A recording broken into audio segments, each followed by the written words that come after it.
Gimana kalau ternyata manajemen emisi gas rumah kaca kamu itu salah, tapi bukan cuma karena cara menghitungnya.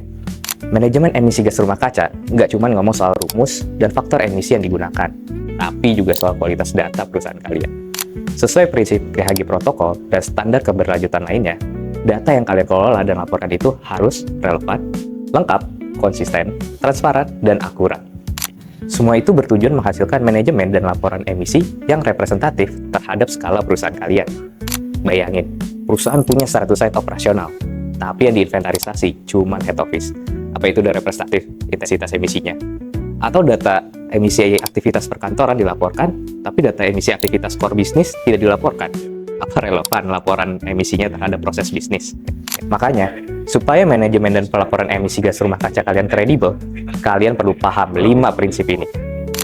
Pertama, relevansi. Kalau kalian terlalu obsesif ngitung emisi dari pemakaian kertas kantor yang jumlahnya receh, tapi emisi dari mesin produksi utama malah nggak masuk hitungan, laporan kalian jadi nggak nyambung sama profil bisnis asli. Yang kedua, kelengkapan. Semisal ada aktivitas operasi utama yang datanya nggak rapi, terus mikir, nggak masukin ke laporan cuma karena ribet. Ini namanya cherry picking. Emisi perusahaan kalian kelihatan jauh lebih hijau daripada aslinya cuman karena sumber emisinya nggak lengkap dari seluruh sumber emisi yang ada. Yang ketiga, konsistensi. Tahun lalu pakai metode estimasi biaya, tahun ini mau lebih keren pakai metode literan, tapi data tahun lalu nggak dihitung ulang. Pas dibandingin, emisi kelihatan turun drastis. Penurunan emisi ini jadi manipulasi gara-gara beda cara hitung, bukan karena perusahaan beneran makin efisien.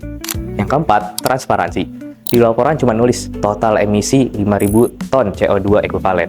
Pas ditanya dapat angka dari mana, jawabnya hitungan internal. Pokoknya rahasia dapur. Gak ada catatan kaki soal faktor emisi atau asumsi yang dipakai. Yang kelima, akurasi. Karena deadline mepet, input data cuma pakai angka rata-rata atau estimasi kasar tanpa bukti atau meteran yang jelas. Satuannya pun berantakan, tapi langsung dijumlahin gitu aja. Akhirnya, begitu dicek audit fisik, ketahuan kalau angka aslinya meleset jauh. Makanya, penting banget buat pastiin akurasi input datanya. Lifener siap jadi partner perusahaan kamu dalam mengelola emisi. Mulai dari kumpulin data, merapikan, menyusun, sampai menghitung emisi gas rumah kaca, semuanya kami bantu supaya laporan keberlanjutan perusahaan lebih jelas dan bisa dipertanggungjawabkan.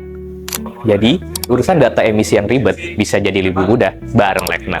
Ingat ya, laporan emisi gas rumah kaca itu bukan cuma biar kelihatan hijau, tapi soal kredibilitas perusahaan kalian. Kira-kira, perusahaan kalian sudah benar belum kelola emisi gas rumah kacanya? Coba absen di kolom komentar mana bagian yang paling susah menurutmu. Share video ini ke tim sustainability perusahaan kalian, biar manajemen emisi kalian makin kredibel.